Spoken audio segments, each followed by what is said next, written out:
Imagine building one of the greatest civilizations in human history, and then having a day off. What do you even do when your neighbor is a giant pyramid? Turns out a lot. And some of it is absolutely wild. We picture ancient Egyptians as serious, mysterious people building tombs, talking to gods, inventing writing.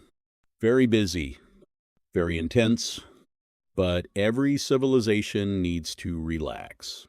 And the Egyptians had parties, sports games, makeup routines, and even something that looked suspiciously like a music festival. So what did they actually do when the pyramids could wait? First, board games were basically an obsession. Ancient Egyptians loved board games almost too much. Their most popular game was called Senet. It is over 5,000 years old, older than the wheel being used for transportation. Senet was so popular that pharaohs were buried with their boards, because apparently you might want to play games in the afterlife. Tutankhamun had 4 Senet sets in his tomb. There was also a game called Mihen, shaped like a coiled snake. Players raced along its body. Nobody fully knows the rules anymore, which honestly just makes it more mysterious. Next, they were obsessed with looking good. Egyptians wore kohl eyeliner every single day. Men, women, children, they believed it protected their eyes from the sun and from evil. They painted their nails, used hair oils, and even had breath mints made from cinnamon, myrrh, and honey. Rich Egyptians had makeup kits buried with them for the afterlife. You are not showing up to meet Osiris looking dusty.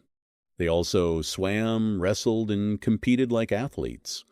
The Nile was basically their public swimming pool. Kids swam. Adults swam. Swimming was one of the most common leisure activities in ancient Egypt. They also wrestled a lot. There is an entire tomb wall in Beni Hassan covered in more than 400 wrestling moves. 400! Other popular sports included archery, rowing races, and a game that looked a lot like modern hockey. These people were competitive and full of energy. Parties and music were a big deal too. Ancient Egyptians threw serious feasts. Roasted ox, wine, beer, figs, honey cakes. Live musicians played harps, flutes, lutes, and drums. Dancers performed. Poets recited. It was a full production. Guests at fancy parties were sometimes given cones of scented wax to wear on their heads. As the party went on, the wax slowly melted, releasing fragrance. Yes, they literally wore air fresheners on their heads at dinner. They also kept pets. Cats were adored and considered sacred. Killing one even by accident could bring serious punishment.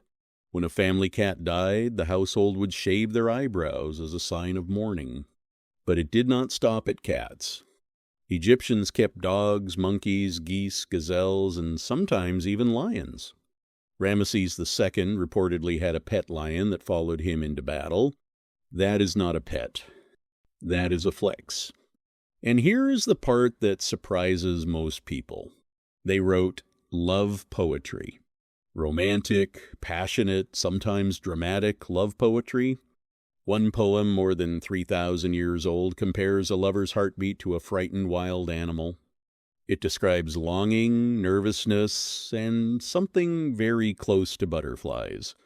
In so many ways, they were just like us. Playing games, going to parties, competing in sports, worrying about their appearance, falling in love. So if you could try one thing from ancient Egyptian free time, what would it be? Senet, the parties, swimming in the Nile, or the pet lion? Let me know. And if this made ancient Egypt feel a little more human, stick around for more moments from history that make you say, wait, seriously.